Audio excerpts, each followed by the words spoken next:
In 1997, I was the only single man among my peers.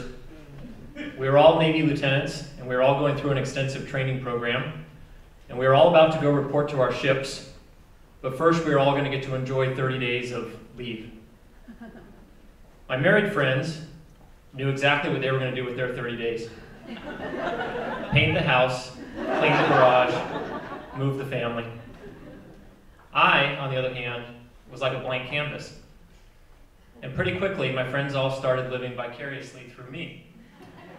And every day they would come, and they would have new ideas about what I should do, what they would do, with 30 days of leave as a single man. There was this mysterious place called hedonism. This is where anything goes between two consenting adults. They were scheming to give me an invitation to the Playboy Mansion.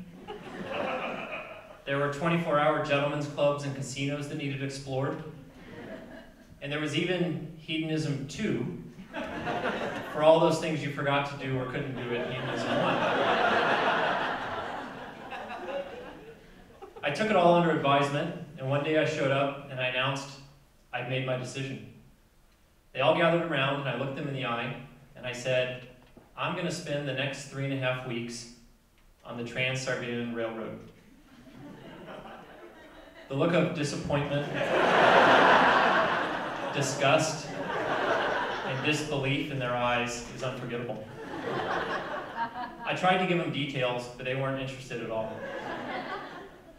But I wasn't dissuaded. You see, I had studied Russian since being in junior high school, and until now this was something a journey that would be unattainable. So I was committed. There was just one minor detail. I wasn't allowed to go. See, being in the Navy and traveling to a former communist country wasn't exactly encouraged.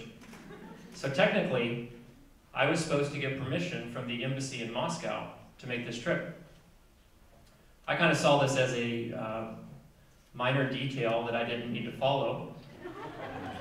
I mean, I was going to be traveling in a foreign country across 7 time zones and 6,000 miles by myself.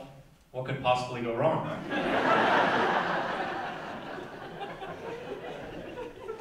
So I said nothing to the embassy. I packed my bag and I went. And my plan was going very well until about day 3, when my train was about 1,000 miles east of Moscow and arrived in a little town called Perm. And Perm was where I got off the train to look around, take a few pictures, and through some miscommunication and mistranslation on my part, my train left without me. And not only was it my train, but it was my bags, my passport, my visa, my traveler's checks, and my plane ticket back home. All of it screaming into the Siberian tundra without me.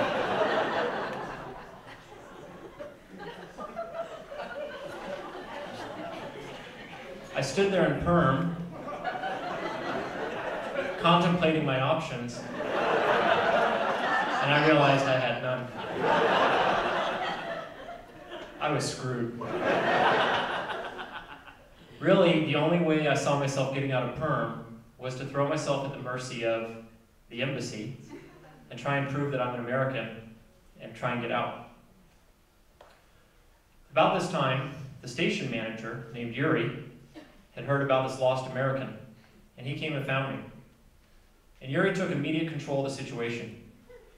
He had me describe for him in detail what train I was on, what car number, what seat number, how many bags I had, and what color they were.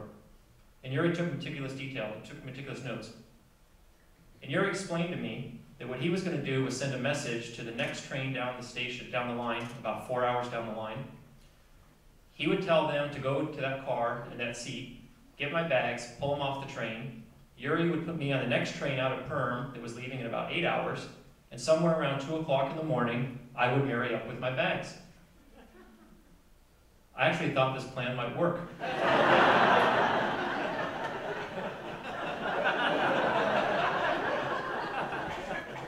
And that's when Yuri explained that he didn't have a computer or a telephone or even a fax. He was going to send a telegram to the next station. And I realized that my whole life as I know it hung in the balance of a telegram in Siberia. I was really, really screwed. So I went outside the station in Perm, and I have about 8 hours to kill. And I'm sitting there contemplating my new future here in Siberia. And two Russian soldiers, who look about 16 years old, in sort of a hodgepodge mix of uniforms, come walking up to me and look me in the eye, and they ask me for money. And I don't understand what they're doing until I start to realize that back in that day, the Russian military was notorious for not paying its soldiers, and so a lot of them resorted to panhandling. And that's what they were doing. They were asking me for money. I didn't really have the heart to explain to them that I was probably more destitute than they were. And frankly, they were my only friends in Perm right now. So I didn't want them to go away. I didn't have money to give them, but I thought to myself, maybe I could trade something. In fact, I was eyeing a hat that one of them was wearing. It had the old Soviet star on it. And I thought to myself, you know, if I do make it out of here, I at least want some souvenir. So I thought I would maybe offer a trade. And to endear these two soldiers to my idea, I explained to them that I'm an American, and I'm a soldier, just like you. We're like comrades, and maybe you would like to trade something. So they asked me, they said, oh, you're an American. You want to trade? You're a soldier. And I said, yes. And this got them very excited, and they told me to wait, and they disappeared. And they came back, and there were 4 of them.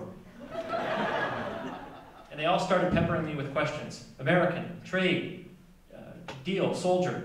Yes, yes, yes, yes, I say to them.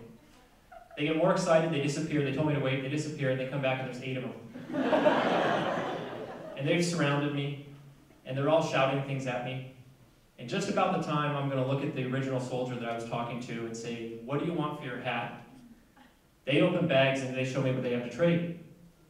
They have Kalashnikovs, they have RPGs, they have small arms. Basically anything in the Perm arsenal that I want is mine for the taking.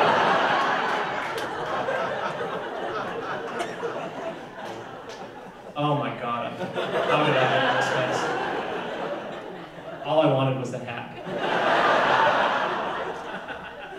And right at that moment, I think to myself, not only do I have to now explain to the embassy that I'm an American and that I'm here without permission, but what I'm doing, trading arms in Perm. And as I see my Navy career and my life just spiraling out of control, I'd say to myself, I'm not screwed, I'm fucked. And right at that moment, I had a flash, and I thought, what would I be doing in hedonism right now?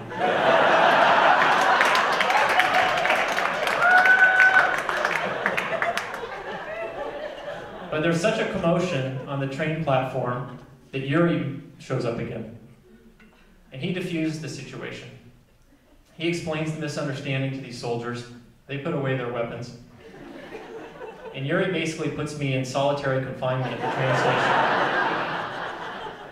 until my train comes.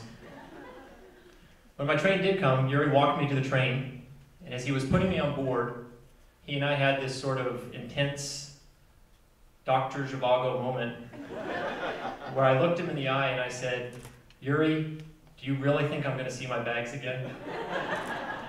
And he just smirked and slammed the door, and the train lurched forward. Yuri's instructions to me were very clear and simple. Don't fall asleep, and don't waste any time. When the train was going to arrive at this next station, I had basically less than 5 minutes to jump off, run into the station, find my bags from the manager there, grab them, and get back on the train before it left again. When the train did arrive at that next station, I was wide awake. I was standing in the vestibule, and as the train stopped, the door flew open, and as I was ready to jump off, I couldn't.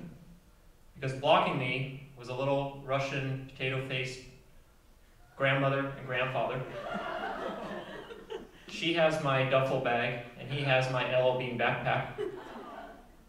And then for a moment, I think that they're escaping with my bags.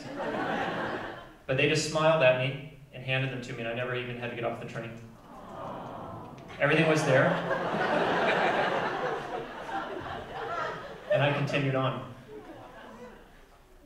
Last September, I retired from the Navy after 21 years.